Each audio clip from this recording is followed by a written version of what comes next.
Assalamualaikum warahmatullahi wabarakatuh.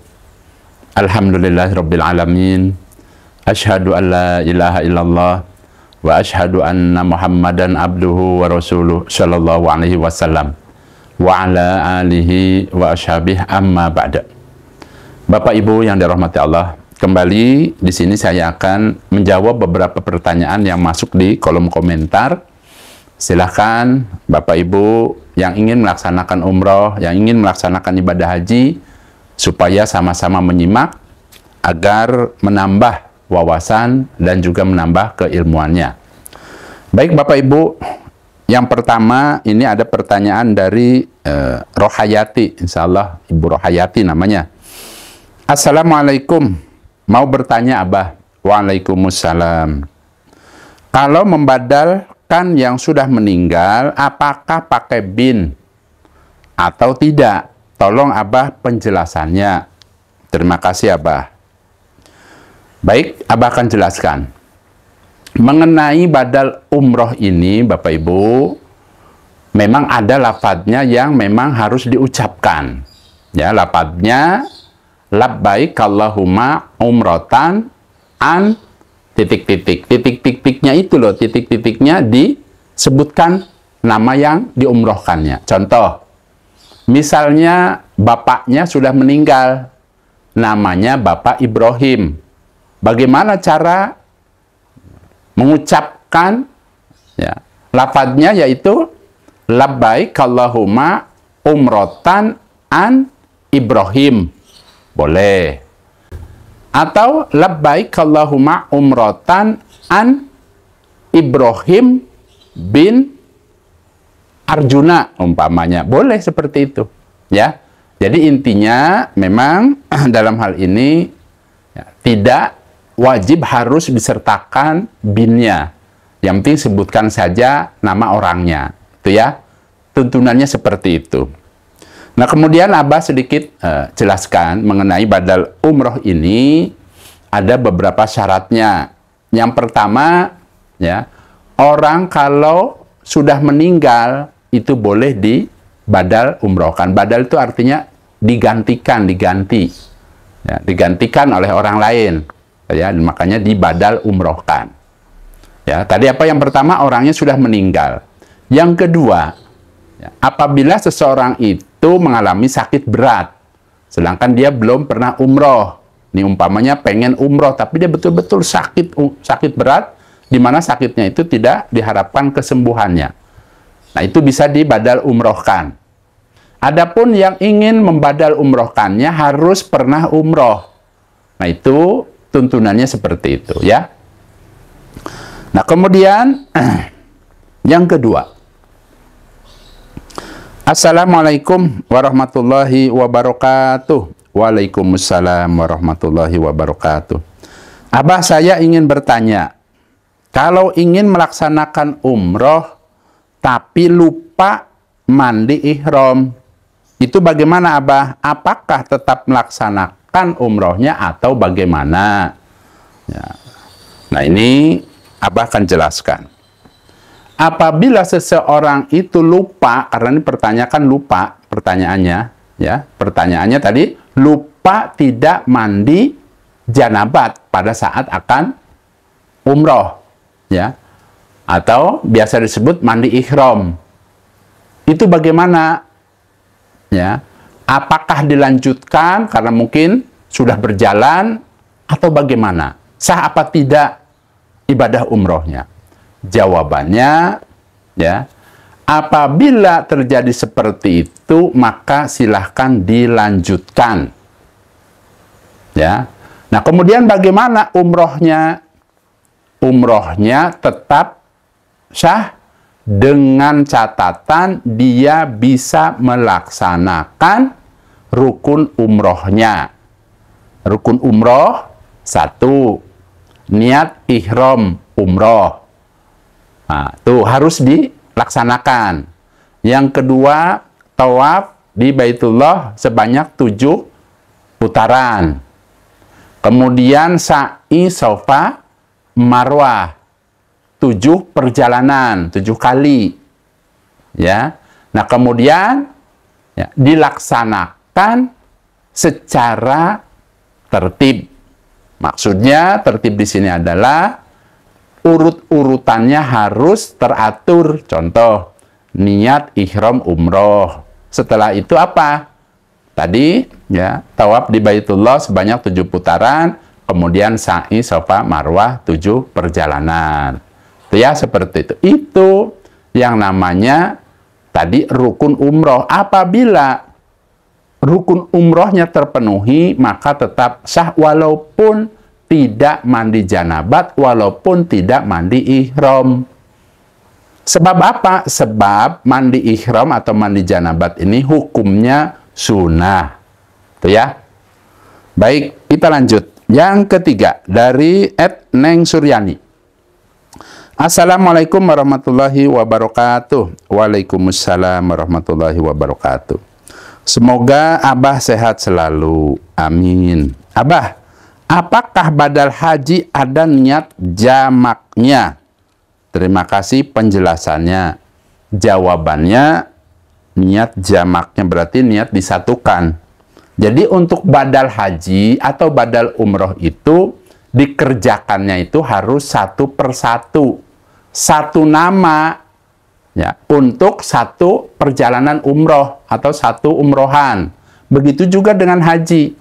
Bila seseorang ingin membadal hajikan, maka dia harus berniat dan melafadzkannya satu nama atau satu orang. Tidak boleh dijama atau tidak boleh disatukan dengan nama yang lain. Tuh ya. Contoh misalnya badal haji tahun ini. Ya, umpama Abah ingin membadalkan namanya Bapak Arjuna. Ya, berarti ya cuman satu itu Abah melaksanakan hajian untuk Bapak Arjuna. Tidak boleh umpama digabung Bapak Arjuna dengan istrinya, dengan anaknya yang sudah pada meninggal. Saya niatkan tiga-tiganya umpamanya, tidak boleh. Harus satu persatu. Ya, sama dengan yang umroh tadi. Ya, harus satu persatu. Ya, syaratnya, ada beberapa syaratnya. Ya, orang yang bisa dibadal hajikan juga sama. Orangnya sudah meninggal. Nah, kemudian umpamanya ya orang tersebut sakit sangat berat, di mana tidak bisa diharapkan kesembuhannya. Ya, sudah tinggal nunggu hari-harinya umpama dia belum melaksanakan haji. Apakah boleh dibadal hajikan? Boleh. Dan yang ketiga, orang yang ingin membadal hajikan harus sudah pernah haji. Itu ya. Seperti itu jawabannya. Mudah-mudahan Allah paling barokah. Lanjut. Yang keempat dari Neng Rosita. Assalamualaikum. Abah. Waalaikumsalam. Jika saya membadalkan umroh untuk saudara, apakah saya masih tetap mendapatkan pahala umrohnya? Terima kasih Abah. Jawabannya tetap mendapatkan pahala umrohnya. Jadi pada saat nih Ibu Rosita, Neng Rosita ini umpamanya ya, dia membadal umrohkan, mau saudaranya boleh atau orang tuanya umpamanya membadal umrohkan. Apa yang dikerjakannya itu walaupun niat di hatinya ingin membadal umrohkan umpamanya saudaranya, kakaknya umpamanya sudah meninggal, dia belum pernah umroh umpamanya nih, kemudian ya ingin membadal umrohkan. Bagaimana? Apakah dia mendapatkan pahala? Akan mendapatkan pahala jawabannya. Ya, tidak mengurangi pahala yang diberikan Allah kepada almarhum. Ya, jadi intinya tetap keduanya mendapatkan pahala, baik yang diumrohkan maupun yang mengerjakan badal umroh tersebut. Yang penting niatnya karena Allah, tuh ya. Yang kelima, Assalamualaikum. Waalaikumsalam. Ustadz Haji Abah Jojo. Pertanyaannya ini langsung saja karena pertanyaannya sangat panjang dan saya tidak ingin sebutkan dari siapa, langsung saja. Adakah tempat khusus untuk merokok di Madinah atau Mekah? Ya. Itu yang pertama. Kemudian yang kedua, bolehkah di kamar hotel merokok? Kemudian yang ketiga, apakah di kamar hotel tersedia dispenser air minum? 3 pertanyaan. Yang pertama jawabannya, ya, untuk tempat merokok khusus di Madinah atau di Mekah selama ini Abah belum pernah melihat, belum pernah tahu. Ya, hanya saja ya, Abah pernah melihat orang yang merokok di Madinah di pelataran masjid ditangkap. Itu ya. Maksudnya ditangkap mungkin untuk diinterogasi atau apa, Abah kurang paham. Hanya saja pernah melihat seperti itu. Ya, tadi di pelataran Masjid Nabawi. Ya. Nah, adapun Abah menyarankan ya, tadi untuk merokok ya, umpamanya di halaman sekitar Masjidil Haram atau di sekitar Masjid Nabawi, Abah tidak menyarankan, tuh ya, karena Abah melihat pernah didatangi, ada polisi yang datang ke orang yang lagi merokok, orangnya ada di tadi ya sekitaran Masjid Nabawi, tuh ya, seperti itu. Kemudian pertanyaannya, apakah ada tempat khusus? Abah belum pernah tahu, belum pernah melihat di samping itu karena memang Abahnya juga tidak merokok, ya, jadi tidak tahu. Ya, nah kemudian bolehkah di kamar hotel merokok? Ya, sepengetahuan Abah, umumnya yang umroh itu kamarnya ya, kalau untuk kamarnya itu semuanya ber-AC. Dan etikanya ya, kalau ruangan itu ada AC-nya ya memang sebaiknya jangan merokok di dalam kamar. Ya, karena tadi nanti setelah pergi seseorang itu meninggalkan hotelnya, akan ruangannya atau kamarnya akan bau rokok. Ya, Abah menyarankan kalau di kamar itu jangan merokok. Adapun umpama Abah pernah tidak melihat orang-orang merokok, Abah pernah melihat tapi di luar hotel. Kalau umpama di dalam kamar hotel, Abah sarankan jangan, tuh ya. Nah kemudian yang ketiga, apakah di kamar hotel tersedia dispenser? Jawabannya, sepengetahuan Abah selama ini tidak pernah menemukan atau ya melihat ada kamar ada dispensernya. Kalau kebetulan Abah kan biasanya hotelnya bintang 4, bintang 3, 4 atau 5. Yang tersedia itu adalah pada saat masuk ke hotel biasanya tersedia air mineral yang botolan. Ya, jadi biasanya setiap hari itu ada petugasnya yang datang memberikan air botol mineral. Kemudian lanjut, Tuti Endah, Assalamualaikum. Abah, Waalaikumsalam. Apa doanya supaya tidak gampang kencing? Terima kasih. Baik. Untuk tidak gampang kencing ini tidak ada doa khusus yang bahasa Arab, tidak ada. Ya, hanya saja Abah akan memberikan tipsnya. Ya, pada saat seseorang itu melaksanakan umroh, ya, pelaksanaan umrohnya itu kan, ya, mungkin, ya, ini dari ibu-ibu, ya, mungkin khawatir dalam beberapa jam itu tidak tahan kencing. Nah, tipsnya pada saat, ya, biasanya itu kan kalau umpamanya Bapak Ibu datang dari kota Madinah, itu kan mampir dulu ke hotel, ya.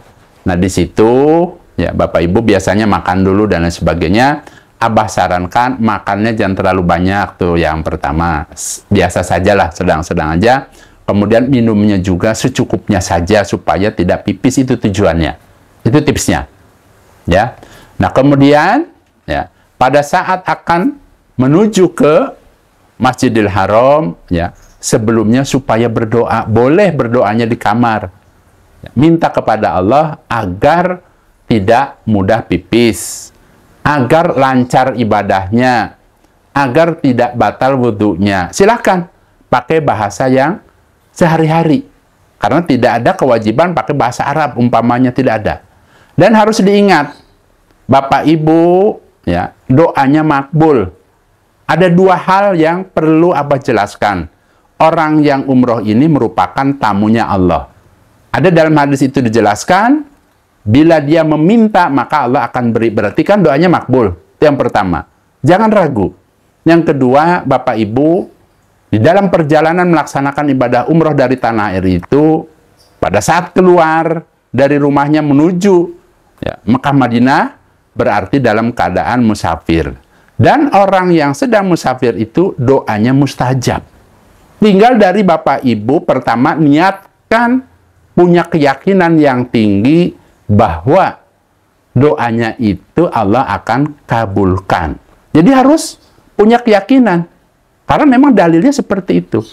Ya, dan supaya di hatinya berprasangka yang baik kepada Allah. Itu ya. Cukup itu saja tanamkan di dalam hati Bapak Ibu. Minta kepada Allah, yakin doanya dikabulkan. Begitu caranya, ya.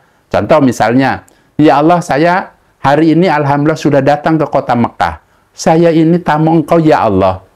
Untuk itu saya ada permintaan ya Allah. Hilangkan perasaan ingin kentut, ingin pipis umpamanya ya. Kemudian lancarkan saya ya Allah dalam ibadah umroh ini ya Allah. Mudahkan, berilah kepada saya kekuatan ya Allah. Ya, dan berilah kepada saya ya Allah pahala dan pengampunan ya Allah. Itu seperti itu. Silahkan ucapkan pakai bahasa sehari-hari ya. Lanjut. Kemudian ada pertanyaan lagi ini. Assalamualaikum Abah. Waalaikumsalam. Sholat setelah matahari terbit di Mekah jam berapa? Ya, niatnya bagaimana? Apakah itu sama dengan sholat duha? Oke, Abah jawab ya. Mungkin ini pertanyaannya itu menyangkut atau menyangkut dengan atau berkaitan dengan sholat syuruk. Nah, jadi kalian Abah jelaskan ya. Untuk matahari terbit di Mekah jam berapa? Memang tidak ada kepastian. Pasti misalnya jam, karena patokannya bukan jam, tapi matahari. Terkadang ya, pada saat matahari terbit itu bisa saja jam 7.15. Ya. Kemarin Abah itu pada bulan Januari kemarin itu di Madinah itu jam 7.15. Tapi sebelumnya bulan apa itu berubah, kadang-kadang jam 7 kurang. Makanya buat ancer-ancer itu adalah matahari. Kalau sekiranya matahari sudah terang, sudah bersinar, jangan dalam keadaan kemerahan. Ya. Nah, kalau sudah terang berarti ya memang sudah terbit. Namanya sudah terbit, sudah terang. Dalam artian terang itu kan ada mulai bersinar, mulai terang, namanya terang. Ya. Tapi kalau kondisi masih seperti bola api, ya, warnanya kemerahan, nah itu jangan sholat dulu. Nah, adapun sholat yang setelah mataharinya terbit, yaitu adalah sholat syuruk. Ya.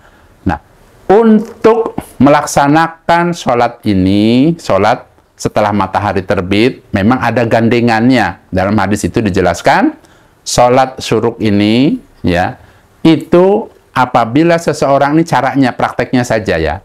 Apabila seseorang setelah melaksanakan sholat subuh di masjid, kemudian dia tidak pergi meninggalkan masjid, ya, dia berzikir kepada Allah sambil menunggu matahari terbit.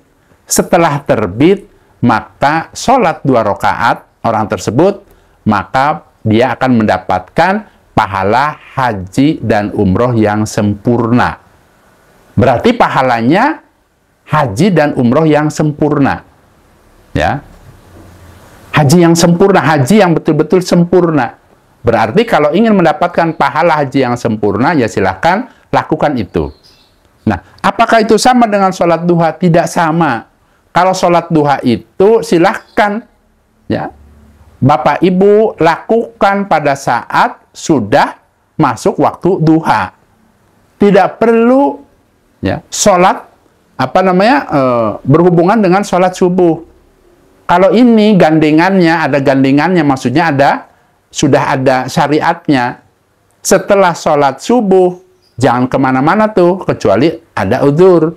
Misalnya pipis, berarti kan harus meninggalkan dulu, tapi balik lagi ke situ. Ke tempat tadi, ke dalam masjid untuk berzikir, bisa baca Al-Quran, bisa baca tasbih dan sebagainya, ya, zikir. Sambil apa? Menunggu. Di hatinya niatkan ingin mendapatkan pahala tadi, haji dan umroh yang sempurna. Ya. Bahkan dijelaskan dalam hadis itu, Nabi bersabda sampai 3 kali. akan mendapatkan haji dan umroh yang sempurna. Ya. Tapi ada urut-urutannya tadi. Adapun kalau sholat duha, ya, waktunya kalau sudah mulai terang, ya silahkan sholat duha. Terang itu dalam artian itu sudah masuk waktu duha, dari mulai waktu duha yang awal. Ya, sekitar 1 tombak, tingginya matahari sudah bisa masuk, sudah bisa sholat duha. Ya, seperti itu. Nah, kemudian tadi apakah itu sama dengan sholat duha? Berbeda. Ya, berbeda. Lanjut yang ke-8, DRG Vita Wahyudi Sigit. Nah, insya Allah ini dokter gigi, insya Allah ya. Assalamualaikum Abah. Pakai pampers boleh apa tidak untuk mencegah pipis yang ngantri?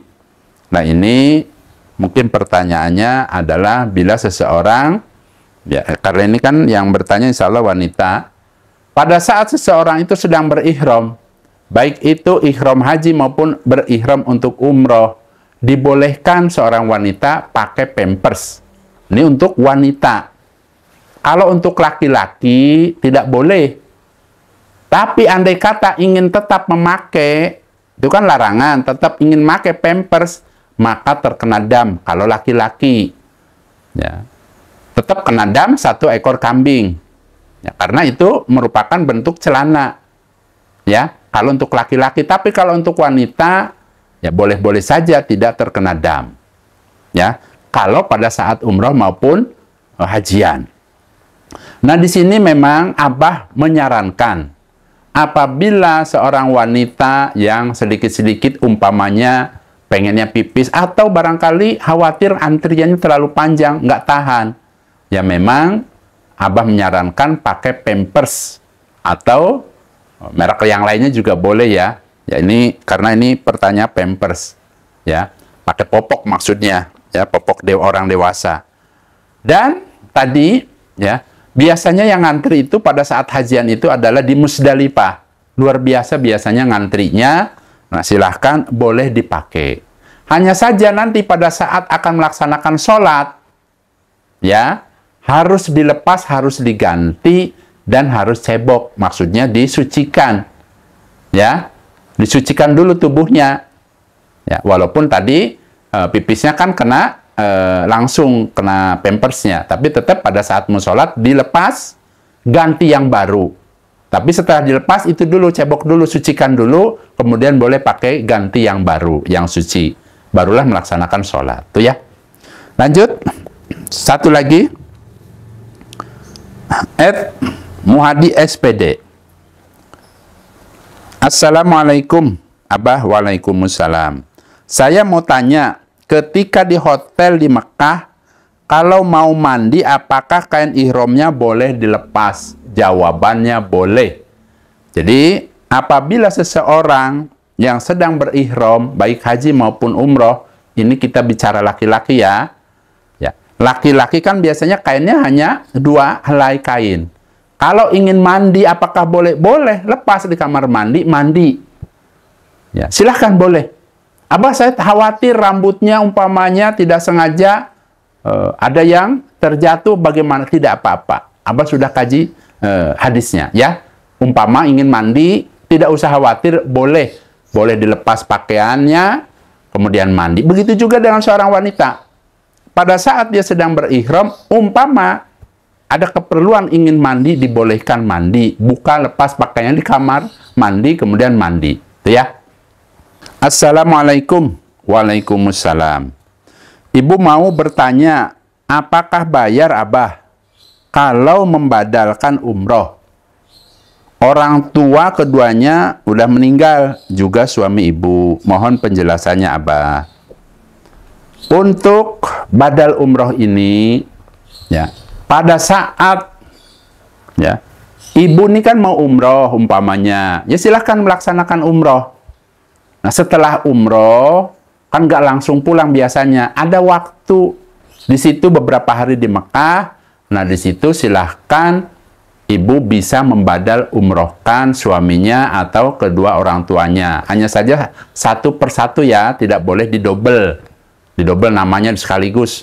Itu tidak boleh, harus satu persatu. Misalnya hari ini mengumrohkan suaminya, besok bapaknya, besok ibunya, boleh seperti itu umpamanya. Kan capek, jadi harus selanglah umpama sehari satu boleh. Gitu ya. Nah kalau di travel yang biasa Abah jalankan ini memang ada waktu tertentu gratis, tidak perlu bayar lagi ke ke travelnya, karena memang sudah menjadi jadwalnya. Setelah umroh kita selesai, biasanya hari pertama istirahat. Kemudian besoknya ada acara city tour, jalan-jalan ya ke tempat-tempat yang bersejarah. Kemudian pulangnya sekalian mampir ke Jirona kalau Abah untuk berniat badal umroh kalau ada yang ingin dibadal umrohkan. Dan itu tidak terkena biaya lagi. Nah, di sini pertanyaannya mungkin apakah bayar kalau nyuruh orang umpamanya? Ya, kalau kita ingin menyuruh seseorang, ya dia kan juga yang namanya umroh itu, badal umroh itu kan capek ya. Perjalanannya juga cukup panjang. Ya, memang ada uang lelahnya. Ya, hanya saja memang tidak dalam artian itu ya tidak dijual belikan, dalam artian itu ya seperti orang bagaimana. Hanya saja ya memang ada hal-hal yang memang harus kita keluarkan karena kita kan nyuruh orang, tenaga orang semuanya ya. Contoh misalnya Abah ya, di Abah itu kan menerima pendaftaran untuk yang ingin membadal umrohkan. Abah itu ada timnya di Mekah. Nah, apabila seseorang umpama ya nyuruh ke Abah, Abah saya ingin membadalkan bapak saya, bagaimana? Ya memang ada biayanya tuh ya. Karena apa? Ya, untuk sebagai uang lelah dia. Ya, itu biayanya kalau di Abah itu insya Allah satu badal umroh, satu nama itu 2,5 juta. Ya, seperti itu. Kemarin juga bulan Ramadan banyak yang mendaftar ke Abah, ya, badal umroh. Silahkan. Barangkali Bapak Ibu yang punya kedua orang tua yang sudah meninggal, ya, ingin agar mendapatkan pahala orang tuanya, kiriman pahala, bisa dibadal umrohkan. Ya, bisa mendaftar ke Abah. Itu ya, seperti itu. Nah, saya rasa itu saja Bapak Ibu. Mudah-mudahan Allah memberikan kemanfaatan dan keberkahan. Silahkan Bapak Ibu yang ingin haji, yang ingin ibadah umroh, barangkali ada yang ingin ditanyakan, tanyakan saja di kolom komentar. Insya Allah nanti Abah akan data dan akan dijelaskan satu persatu. Insya Allah seperti itu ya. Dan apabila video Abah ini bermanfaat, ya, khususnya bagi Bapak Ibu yang bercita-cita ingin umroh maupun ibadah haji, jangan lupa silahkan diketik. Kalau belum pernah klik tulisan subscribe-nya itu, ya silahkan diklik. Di sebelah kanan ada tulisan subscribe. Silahkan diklik. Tapi sekali saja, jangan berulang-ulang. Ya, kalau sudah diklik tulisan subscribe-nya itu, ya sudah sekali saja. Kalau 2 kali bagaimana? Nantinya kembali lagi berarti tidak subscribe. Ya, jadi silahkan yang belum tulisannya subscribe-nya itu ditekan, ya silahkan diklik, ditekan. Ya, supaya apa? Supaya nanti pada saat Abah membuat video baru, ya akan hadir video-videonya itu di HP Bapak Ibu. Tuh ya, seperti itu. Alhamdulillah, jazakumullahu khairan. Abah pamit Bapak Ibu. Wassalamualaikum warahmatullahi wabarakatuh.